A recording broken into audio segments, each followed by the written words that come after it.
The Jack Benny Program, transcribed and presented by Lucky Strike. Be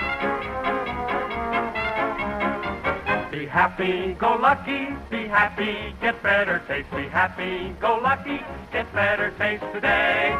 This is Don Wilson. And smokers, there's no doubt about it, Lucky's taste better. And this better taste starts with Lucky's fine tobacco. Yes, LSMFT. Lucky Strike means fine tobacco in a cigarette that's made better to taste cleaner, fresher, smoother. Cleaner? You bet.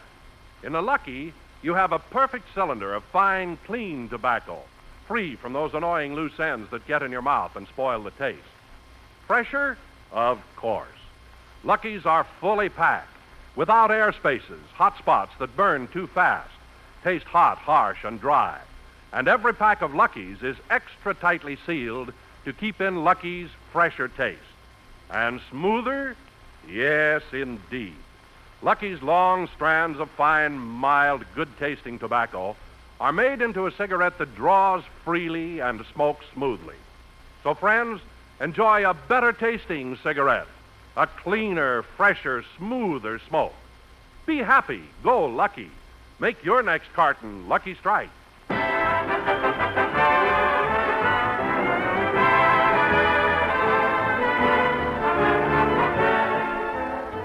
The Lucky Strike program starring Jack Benny with Barry Livingston, Rochester, Dennis Day, Bob Crosby, the Sportsman Quartet, and yours truly, Don Wilson.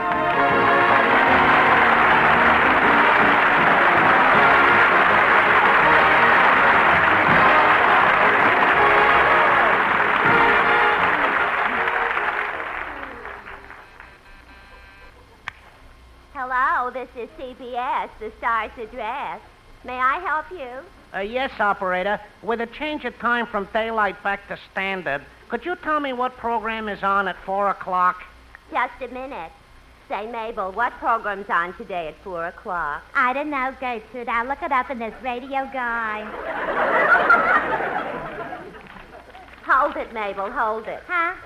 Look whose picture's on page 8. Well, take off my glove and dial with my naked finger if it ain't Jack. Yes. He's not only handsome, but look at that strong chin. What character.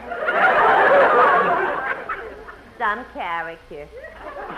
One night last week, he drove me up to Mulholland Drive, pulled over to a lonely spot, turned off the ignition, and said, "Well, what do you know? I'm out of gas." No. Yeah. So I said, "I'll be very happy to buy some." I'll bet that embarrassed him. Embarrassed him nothing. He siphoned a gallon out of his tank and sold it to me.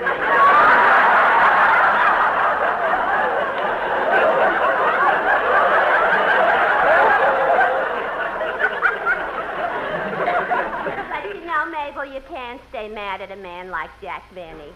Just look at that picture. The way he's standing there so casual and nonchalant with his coat thrown over his arm.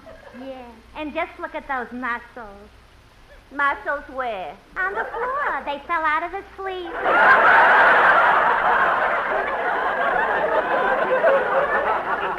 yeah. Excuse me. Yes? Operator, this is Jack Benny. Gertrude, what's the matter? He's waiting for applause. I'm not waiting for applause. I'm in my dressing room. Now, operator, with the change of time today, I'd like to check my watch. What time is it, please? It's 20 minutes to 4. 20 minutes to 4? That's funny. I got 20 minutes to 3. Hold on. Mabel, what time have you got? 20 minutes to 5. No, honey. You moved your watch ahead an hour, and you're supposed to move it back. Gee, are you dumb? Well, I'm not as dumb as Jack Benny. He didn't move it at all.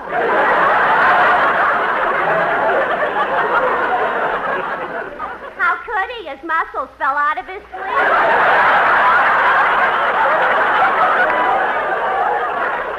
Operator, I heard that, and I'm going to report you. That Gertrude thinks she's smart. The last time I give her ethyl for the price of regular.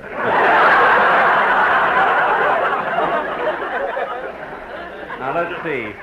Where did I put my... Oh, so you finally got here. Hello, boss. Rochester, you know I'm always nervous before doing a program. Why do you have to be late? Late? I got 20 minutes to 2. Well, no wonder our watches are all mixed up, and it's your fault. My fault? Yeah, what were you supposed to do at 2 o'clock this morning? What I always do. Tiptoe into your room and put a hot water bottle on your feet. Is that all you did? Well, I must confess, boss, I tickled your toes a little. Oh, was that you? Yeah, when I saw the way you had your arms around that pillow, I figured you were expecting something.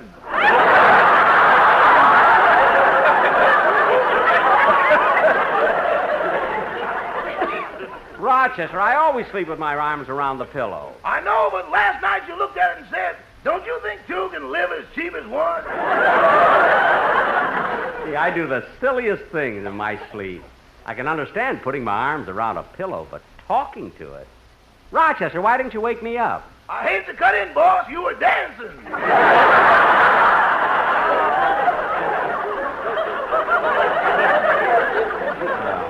Well, Rochester, I'm going down to the hall to Miss Livingston's dressing room. I'll see you later. Gee, but it's great after being out late, walking my pillow back home.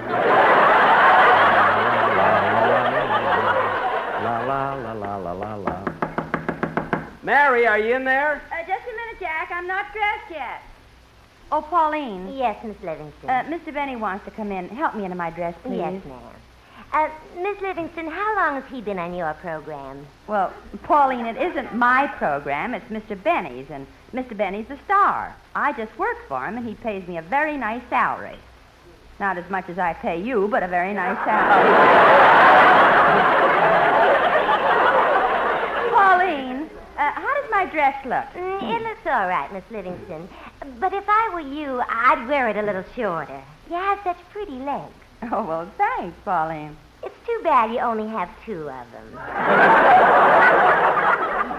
What? Well, what I mean is, when you got something so nice, it's too bad you can't have more of it. Well, believe me, Pauline, every girl who has nice legs is perfectly satisfied with just 2 of them. After all, who'd look at a girl with 3 legs? Everybody. Mary, how about it? Just a minute. I don't know why it takes women so long to get dressed. Men don't take that long. Rochester throws me together in 5 minutes. Sometimes quicker. Oh, Jack. Oh, Bob! Bob, I thought you were on stage rehearsing the band. Well, I stood it just as long as I could. What do you mean? Well, Jack, when I agreed to take over the same orchestra that you always had, I didn't know what I was getting into. These guys are driving me nuts. Why? Why, what's wrong? Well, look. In the first place, I'm stuck with an electric guitar player whose nose lights up. I know. Yeah, but there's a trombone player who's chained to the guy sitting next to him. Look, Bob. And a drummer with a candle on his head because it's his birthday. Bob. And I'm not even going to mention the accordion player who cracks peanuts in the pleats. Well, Bob, just have patience. I'm sure that... Oh, Mr. Benny. What is it, Dennis? John Wilson is looking all over for you. You should have started your program 15 minutes ago. 15 minutes ago? I got 3:15. I've got 4:15. Dennis, what does your watch say? Bolivar. I don't mean that. Anyway, kids, if we're 15 minutes late, we better get out on the stage. Jack, where have you been? Hurry. Look, Don, this is not my fault. But the program. Don, daylight saving time got me mixed up, but we still have plenty of time to do the sketch. So just take it easy. Jack, which sketch are we going to do? We're going to do a satire on that wonderful picture, High Noon, which starred Gary Cooper. I am going to play the leading role. You don't even know what time it is. Oh, quiet. Don, turn to page 12 and introduce our play. Okay, Jack. Bob, is the orchestra ready? Well, some of the boys are sitting up. Good. Take it, Don. Ladies and gentlemen, for our feature attraction of the evening, we're going to present our version of that epic of the West, the Stanley Kramer production of High Noon.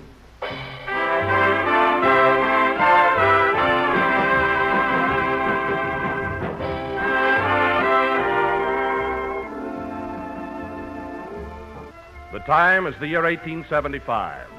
The place, the little town of Hadleyville. The scene is in the office of the Justice of the Peace. I'm the town marshal, and my name is Gary Kane. This is my wedding day. Yep, right at this moment, I'm a-getting married to my sweetheart, Amy. Do not forsake me, oh my darling, on this our wedding day. Do not forsake me, oh my darling. Do you, Amy, take this man, Gary, to be your lawful wedded husband? I do. Do you, Gary, take Amy for your lawful wedded wife? Yep. Now, repeat after me, Amy. I, Amy, take thee, Gary, to love, honor, and cherish. I, Amy, take thee, Gary, to love, honor, and cherish. Now you, Gary. I, Gary, take thee, Amy, to love, honor, and cherish. Ah, Gary, take thee, Amy, to love, honor, and cherish. And with all my worldly goods I thee endow. And with...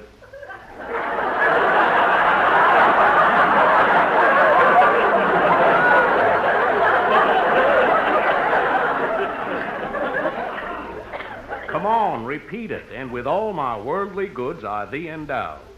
Ah, Gary, take thee, Amy, to love, honor, and cherish. Justice, I even had to buy the ring. I now pronounce you man and wife. Gary, my husband. Amy, my bride. Kiss me. It's customary for the justice of the peace to get the first kiss. Stand aside, Amy. The man wants to kiss me. I mean...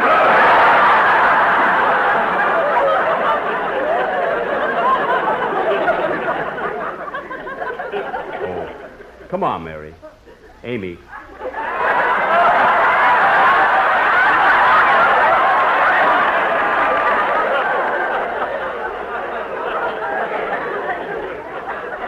Then Mary is playing the part of Amy. Let's get going on our honeymoon. Gee, Gary, I'm so glad you're going to give up your job as marshal and put those awful guns away. Yes, Amy. Now we can have a peaceful life. And... Marshal! Marshal! Yeah, what's up? Terrible news. Frank Miller's been released from jail. No. Yeah, and he's arriving in town at high noon. High noon?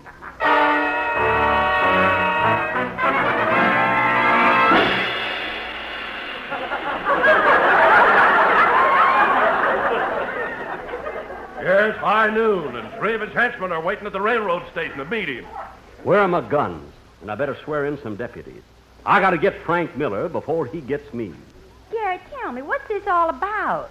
Amy, 5 years ago, I arrested Frank Miller and sent him to jail. He vowed he'd kill me when he got out. So I got to get him first. But, Gary, you may be killed. I don't want to become a widow on my wedding day.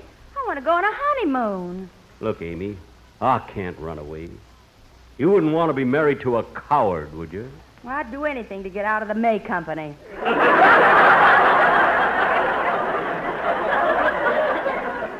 It was then I realized that Amy spelled sideways was May.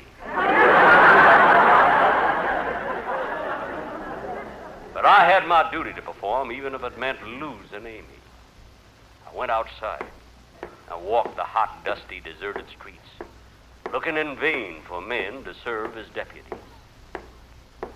Oh, to be torn twixt love and duty, supposing I lose my fair-haired beauty. Look at that big hand move along, near in high noon. He made a vow while in state's prison, vowed would be my life for his.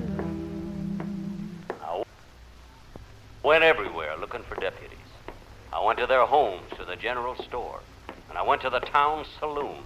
In fact, we had a scene in the saloon, but we cut it because Phil Harris is on another network.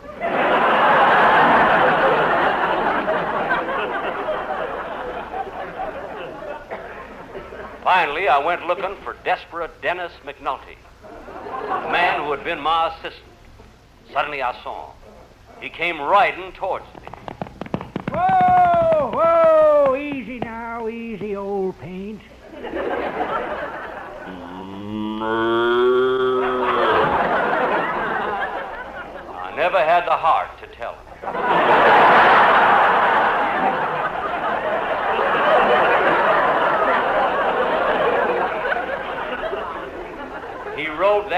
cow everywhere. In fact, he was the man who originated the white line down the middle of the street.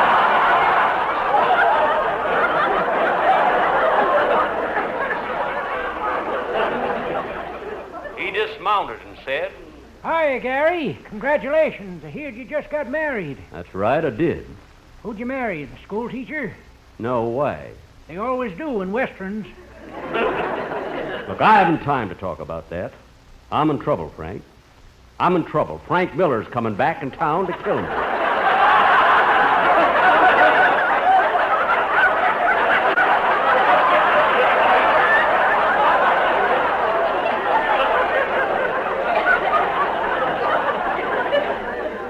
I need help.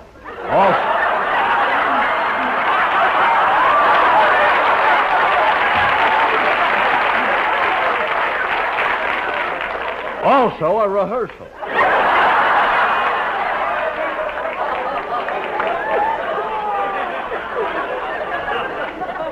You sure do.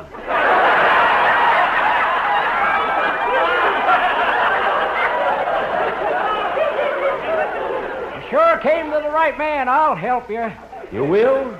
Sure you're not afraid? Of course not. When I see Frank Miller, I'll sneak up behind him. Uh-huh. Then I'll stick my gun in his back and say, feet up. You mean hands up? No, feet up. Pat him on the popo.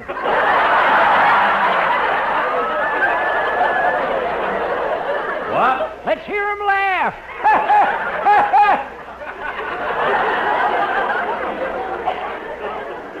as I left him, he turned the cow over on its back and was milking it. It looked like the fountain at Wilshire and Santa Monica.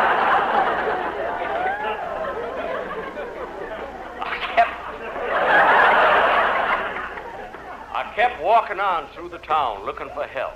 The streets were deserted. It was getting close to high noon, and I had to find somebody to deputize. So I just kept walking.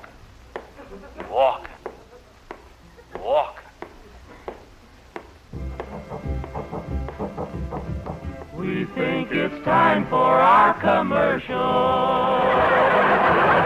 This sketch may take all day. We want to sing about those Luckies. Those good old Luckies. Find taste in Lucky's, 'cause Lucky Strike's our favorite brand.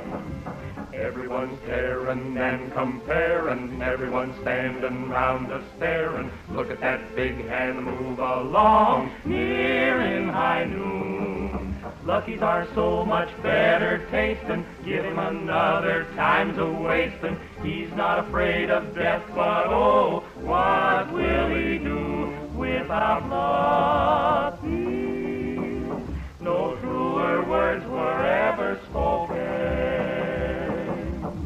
We heard him from our ma and pa. Remember when those guns start smoking? Be sure it's Lucky, those good old Luckies, so free and easy on the draw. LSM-MST.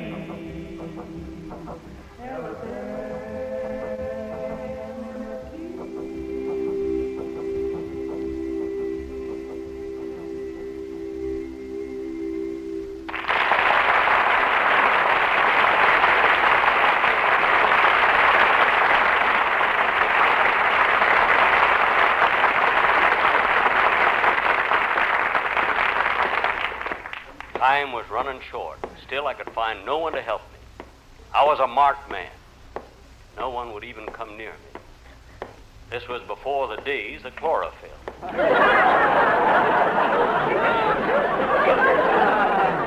I didn't know what to do.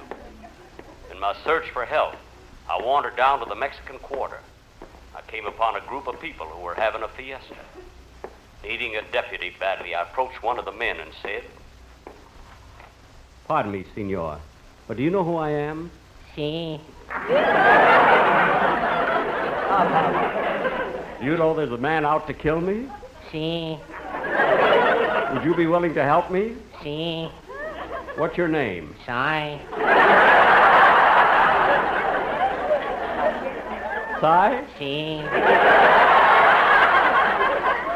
Now you, senorita, are you his sister? Si. Is it all right for your brother to help me? Si. What's your name? Conchita, Guadalupe, Lolita, Hernandez, Gonzalez, Clarita del Prado, Ramona, Rosita, Ramirez.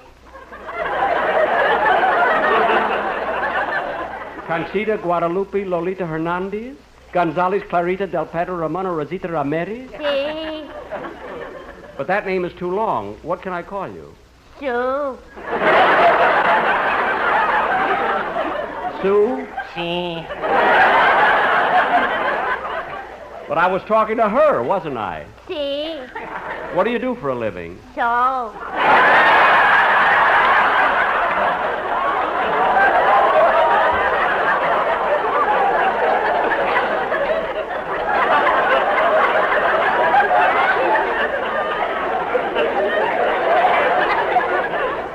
So?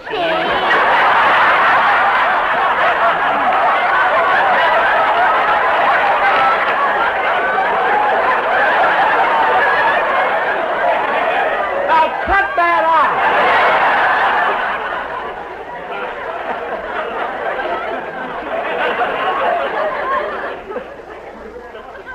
I appreciated their offer to help.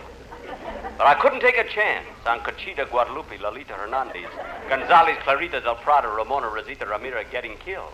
It would drive the tombstone maker nuts.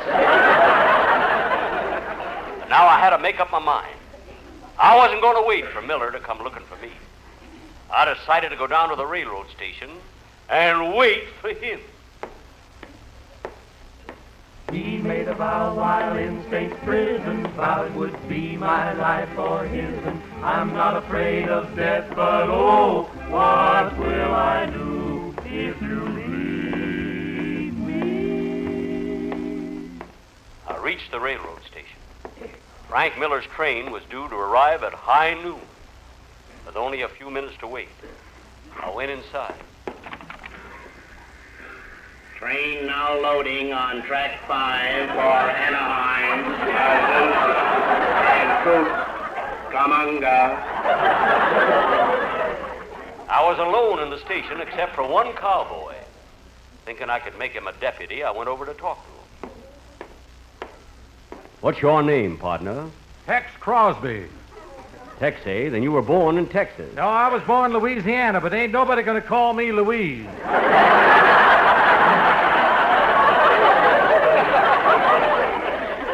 That's an old joke. Well, it was new in 1875. Oh, yes. What are you doing here anyway, Tex? Well, I'm waiting for Frank Miller to arrive. We're gonna kill the town marshal. Oh, you are, eh? Well, I'm the town marshal, and I'm going to kill you. Train now leaving on track 5 for Anaheim, Azusa, and Coop. But I'll give you a fighting chance. When I count 3, draw and shoot. Okay. 1, 2, 3. Oh! Among us.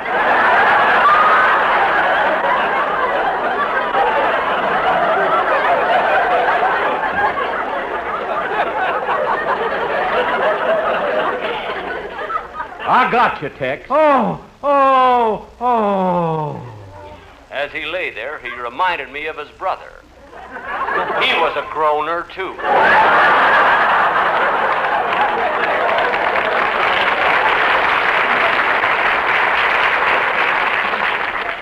Now I had gotten rid of one of the killers.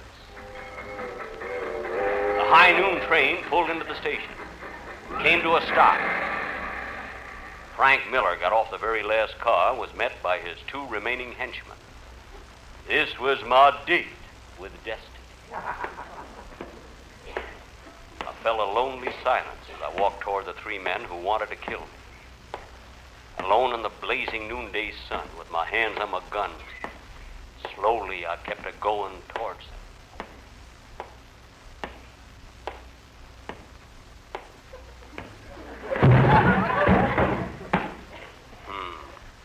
My clumsy sound man got up and I continued walking.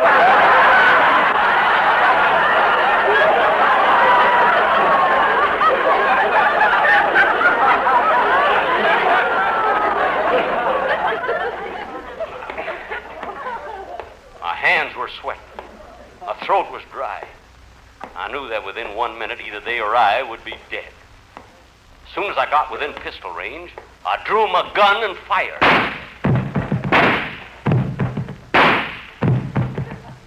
Yep, I'd killed all three of them without giving them a chance to talk. This wasn't the way it was done in the picture, but I know how to save money on actors. I was safe now. My only problem was whether to ask my wife to come back to me or go looking for Conchita Guadalupe, Lolita Hernandez, Gonzalez Clarita del Prado, Ramona Rosita Ramirez. But regardless of the mix-up in daylight saving time, I and the whole town knew it was high noon.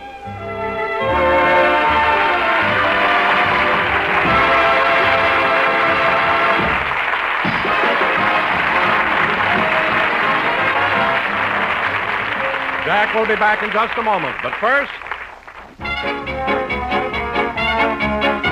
Be happy, go lucky, get better taste today. Friends, you'll find Lucky's taste better, taste cleaner, fresher, smoother, because Lucky Strike gives you fine, mild, good-tasting tobacco in a cigarette that's made better to taste better. Lucky's taste cleaner, because Lucky's perfect cylinder of fine, clean tobacco is free from those annoying loose ends that get in your mouth and spoil the taste. Lucky's taste fresher, because they're fully packed without air spaces, hot spots that burn too fast, taste hot, harsh, and dry. And every pack of Lucky's is extra tightly sealed to keep in that fresher taste. Lucky's taste smoother, because in a Lucky you get long strands of fine, mild, good-tasting tobacco in a cigarette that draws freely and smokes smoothly. Yes, friends, Lucky's taste better. So for your own real deep-down smoking enjoyment, for a cleaner, fresher, smoother smoke, be happy, go Lucky. Make your next carton Lucky Strike. Be happy, go Lucky Strike today.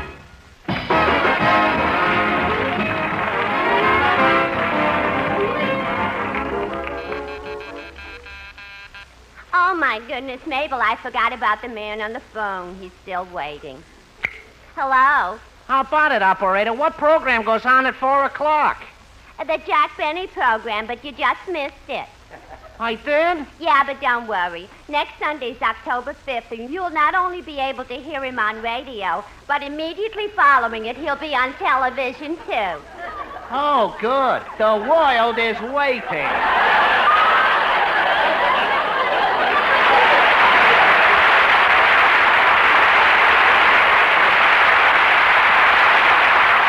The Jack Benny program is written by Sam Perrin, Milt Josephsberg, George Balzer, John Tackerberry, and produced and transcribed by Hilliard Marks. The Jack Benny program is brought to you by Lucky Strike, product of the American Tobacco Company, America's leading manufacturer of cigarettes.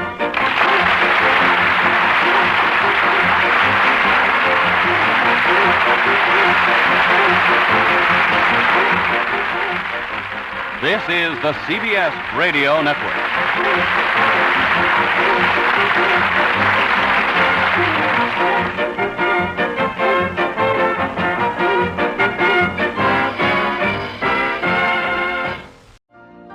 You've been listening to the OTR Gold Network.